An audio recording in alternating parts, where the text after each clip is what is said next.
मधुबन के बाबा, मधुबन के बाबा मुरली वाले, आपका क्या कहना, आपका क्या कहना। ओम शांति। आज 4 नवंबर 2025 के साकार मधुर महावाक्य सुनेंगे।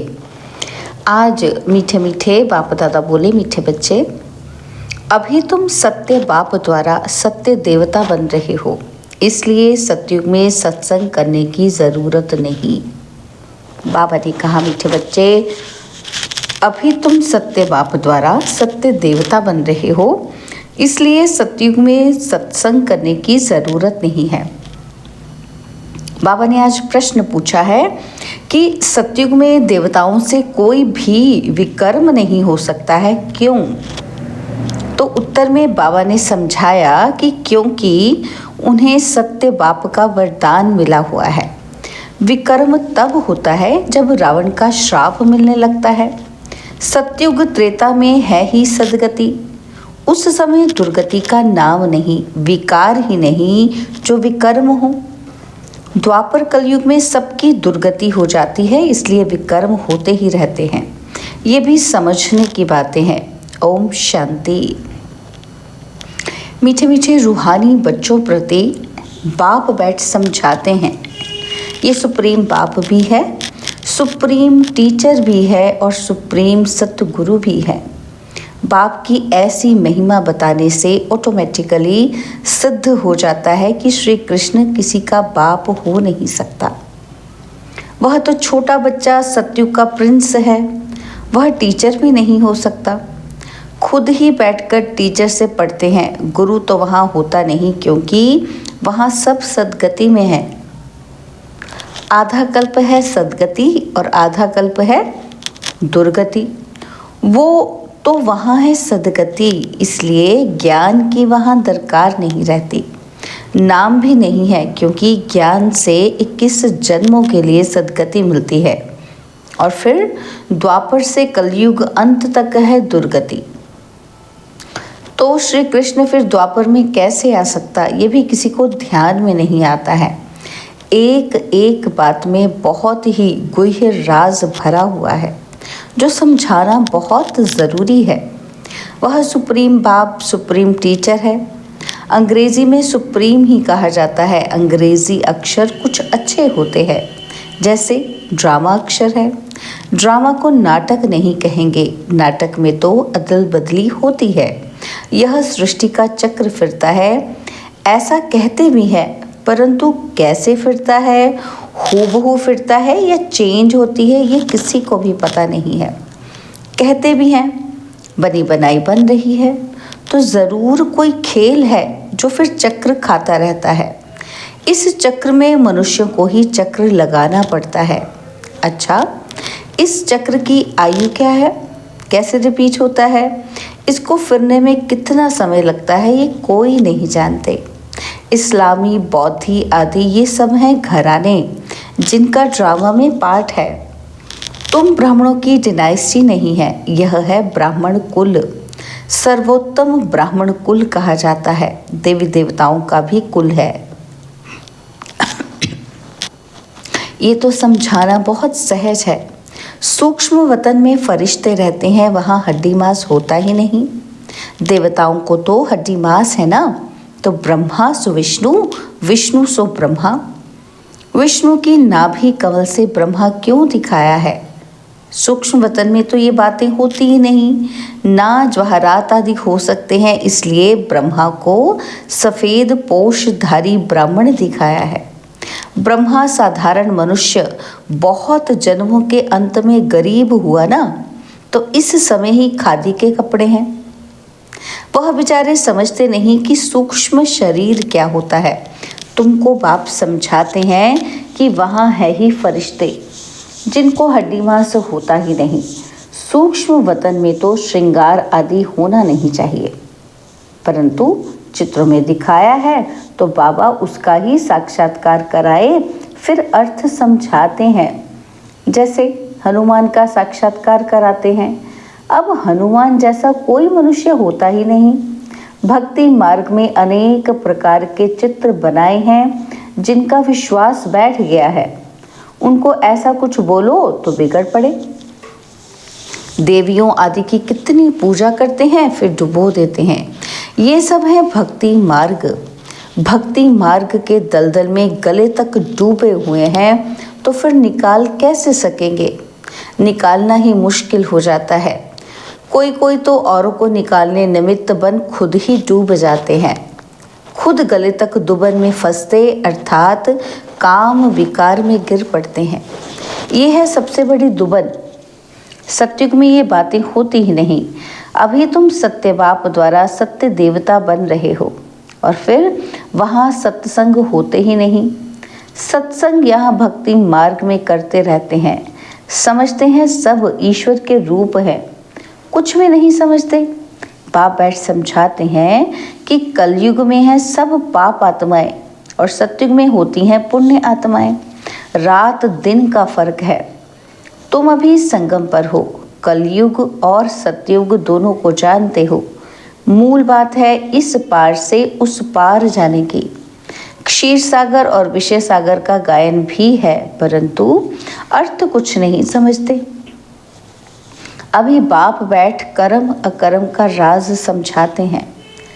कर्म तो मनुष्य करते ही हैं, फिर कोई कर्म अकर्म होते हैं, कोई विकर्म होते हैं। रावण राज्य में सब कर्म विकर्म हो जाते हैं और सत्युग में विकर्म होता ही नहीं, क्योंकि वहाँ है राम राज्य। बाप से वरदान पाए हुए हैं। रावण देते हैं श्राप। यह सुख और दुख का खेल है ना, तो दुख में सब बाप को याद करते हैं, सुख में कोई याद ही नहीं करते। वहाँ विकार होते ही नहीं। बच्चों को समझाया है सैपलिंग लगाते हैं। यह सैपलिंग लगाने की रस्म भी अभी पड़ी है। बाप ने सैपलिंग लगाना शुरू किया है। आगे जब ब्रिटिश गवर्नमेंट थी तो कभी अखबार में नहीं पढ़ता था कि झाड़ों का सैपलिंग लगाते हैं। अब बाप बैठ देवी देवता धर्म का सैपलिंग लगाते हैं और कोई सैपलिंग नहीं लगाते। बहुत धर्म है, देवी देवता धर्म प्राय लोप है। धर्म भ्रष्ट कर्म भ्रष्ट होने के कारण नाम ही उल्टा सुल्टा रख दिया है। जो देवता धर्म के हैं उन्हों को फिर उसी देवी देवता धर्म में आना है। हर एक को अपने धर्म में ही जाना है। क्रिश्चियन धर्म का निकलकर फिर देवी देवता धर्म में आ नहीं सकेंगे। मुक्ति तो हो ना सके। हाँ, कोई देवी देवता धर्म का कन्वर्ट होकर क्रिश्चियन धर्म में चला गया होगा तो वो फिर लौटकर अपने देवी देवता धर्म में आ जाएगा। उनको यह ज्ञान और योग बहुत अच्छा लगेगा। इससे सिद्ध होता है कि वह अपने धर्म का है। इसमें बड़ी विशाल बुद्धि चाहिए समझने और समझाने की।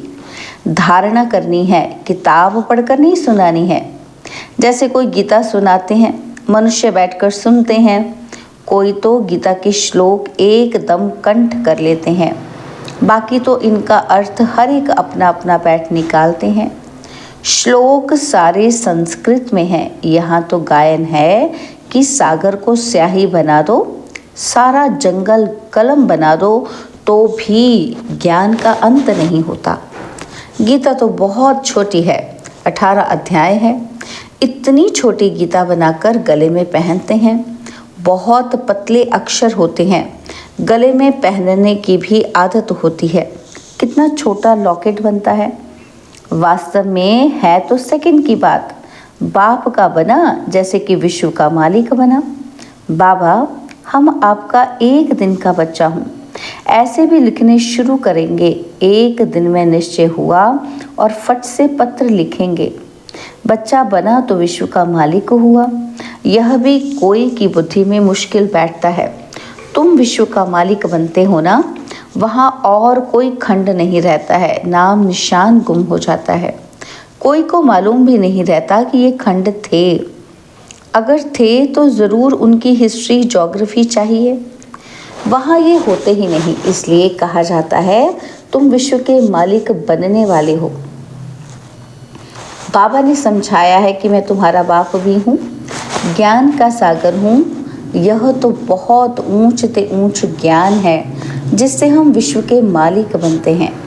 हमारा बाप सुप्रीम है, सत्य बाप, सत्य टीचर है, सत्य सुनाते हैं, बेहद की शिक्षा देते हैं, बेहद का गुरु है, सबकी सद्गति करते हैं। एक की महिमा की तो वह महिमा फिर दूसरे की हो नहीं सकती, और फिर वह आप समान बनाए तब हो सकती है। तो तुम भी पतित पावन ठहरे, सत्य नाम लिखते हैं। पतित पावनी गंगाएं यह माताएं हैं। शिव शक्ति कहो, शिववंशी कहो। शिववंशी ब्रह्मा कुमार कुमारियाँ। शिववंशी तो सब हैं, बाकी ब्रह्मा द्वारा रचना रचते हैं तो संगम पर ही ब्रह्मा कुमार कुमारियाँ होते हैं। ब्रह्मा द्वारा एडॉप्ट करते हैं। पहले पहले होते हैं ब्रह्मा कुमार कुमारियाँ। कोई भी ऐतराज़ उठाते हैं तो उसको बोलो यह प्रजापिता है, इनमें प्रवेश करते हैं। बाप कहते हैं बहुत जन्मों के अंत में मैं प्रवेश करता हूँ। दिखाते हैं विष्णु की नाभि से ब्रह्मा निकला। अच्छा, विष्णु फिर किसकी नाभि से निकला? उसमें एरो का निशान दे सकते हो कि दोनों ओत प्रोत हैं। ब्रह्मा सो विष्णु, विष्णु सो ब्रह्मा। यह उनसे वह उनसे पैदा हुआ है। इनको लगता है 1 सेकेंड और उनको लगते हैं 5000 वर्ष।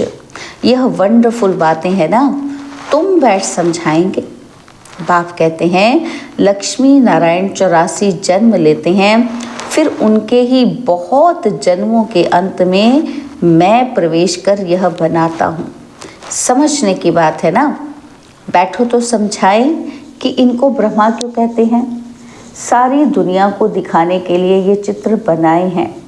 हम समझा सकते हैं, समझने वाले ही समझेंगे, और नहीं समझने वाले के लिए कहेंगे कि ये हमारे कुल का ही नहीं है। बेचारा भल वहाँ आएगा, परंतु प्रजा में। हमारे लिए तो सब बेचारे ही है ना, तो गरीब को बेचारा कहा जाता है। कितनी पॉइंट्स बच्चों को धारण करनी है, भाषण करना होता है टॉपिक्स पर।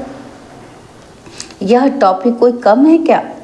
प्रजापिता ब्रह्मा और सरस्वती 4 भुजाएं दिखाते हैं, तो 2 भुजा बेटी की हो जाती है। युगल तो है नहीं। युगल तो वास्तव में बस विष्णु ही है। ब्रह्मा की बेटी है सरस्वती।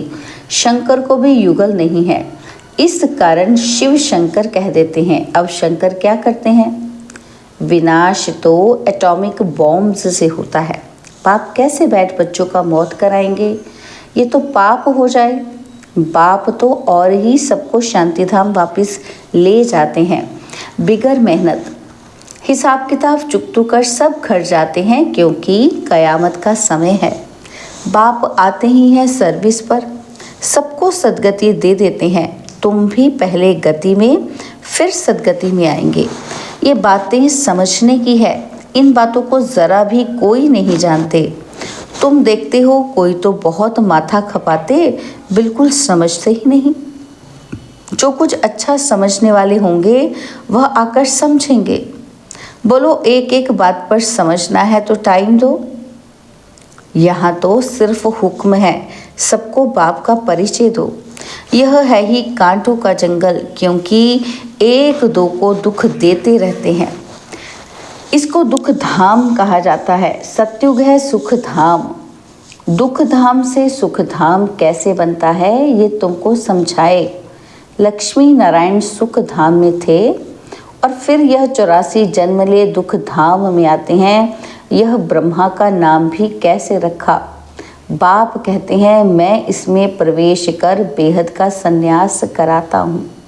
फट से संन्यास करा देते हैं, क्योंकि बाप को सर्विस करानी है, वही कराते हैं। इनके पिछाड़ी बहुत निकले जिनका नाम बैठ रखा। वह लोग फिर बिल्ली के पुंगरे बैठ दिखाते हैं। ये सब हैं दंत कथाएं। बिल्ली के पुंगरे हो कैसे सकते? बिल्ली थोड़ी बैठ ज्ञान सुनेगी। बाबा युक्तियाँ बहुत बतलाते रहते हैं।